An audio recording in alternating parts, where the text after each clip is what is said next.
Hello mga kamanay, kamusta na po kayo? Today's video pupunta tayo sa isang islands na tinatawag nila. So gabi pa lang siya, naisip na namin na bibili kami ng ticket para sa cruise. So kailangan talaga ang ticket, so bumili muna kami sa online bago kami umalis. At ang pinili namin ay ang isang mura lang para hindi naman tayo mabigatan sa ating mga pulsa, di ba? So, mayroong $114 tsaka $45. So, namili na lang kami ng mas cheaper. Ang importante, makapunta kami dito na side kasi holiday. So, ayan, mag-iba naman ang ating pupuntahan. So, binayahin namin ito ng mga 2 hours by car.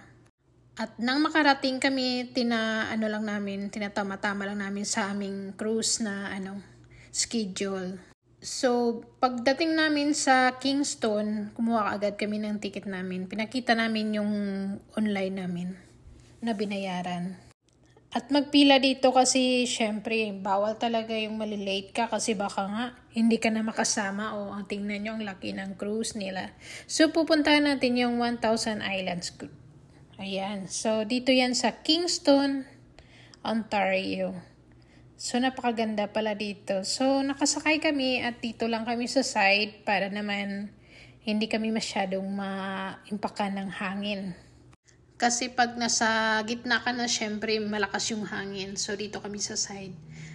Ayan. So, nag-ikot siya ng sa binayaran namin is 1 hour lang yung maikutan. So, makikita mo na dito sa gilid yung mga malalaking university. At saka yung prison, nandito rin. Tsaka mga cottage nila, makikita mo na rin. Ang ganda pala dito. Ang ganda pala mamuhay dito sa malayo. Char! Tapos napakaganda kasi dito lang kami sa gilid. So hindi masyadong mahangin. At kasi hindi kami kaya dito kami sa gilid.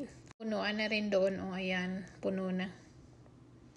Talagang marami ang nag-cruise sa 1,000 Islands na gusto rin nila mapuntahan. Syempre, holiday, kaya yun. Isa na rin kami. So, ito ay hindi talaga pinalano to. Talagang biglaan lang. Yung gabi ka lang nakapag-isip na, ay, pupunta tayo sa ganitong lugar. Maganda pala no, pag hindi nakaplano, kaysa nakaplano. Kasi pag nakaplano talaga minsan, hindi natutuloy. Pero yung hindi pinalano, di ba? Napapansin nyo ba yan? Diretso na. So, pagkagabi, ayan, bumili agad ng ticket. O, ayan. Napakaganda talaga yung maiikutan ng 1 hours na binayaran namin. So, sa 1 hour na yan, masaya na kami. Ayan. Ayan yung prison, oh. Alam nyo ba na nakakapagod din pala mag-ikot ng 2 hours. So, ang pinili talaga namin 1 hour lang para mas konti lang. Konti lang yung makita namin, char. At syempre, nakapaglibot rin. Ayan. So, maraming naliligo dyan, oh. Diyan. Meron pala dyan na swimming pool. Tapos magdadive sila dyan sa lake. Ito pala nga, hindi pala ito dagat, ha. Ito ay lake lang. So, ayan, naikot-ikot ko kayo sa 1,000 Islands Cruise, Kingston, Ontario. At biyahihan nyo yan ng mga 2 hours para marating nyo ito. Ayan siya. So, sa 1 hour namin napagod kami. So, ito na nga, natapos na rin. At bumaba na kami. So, pupunta na kami doon sa gilid.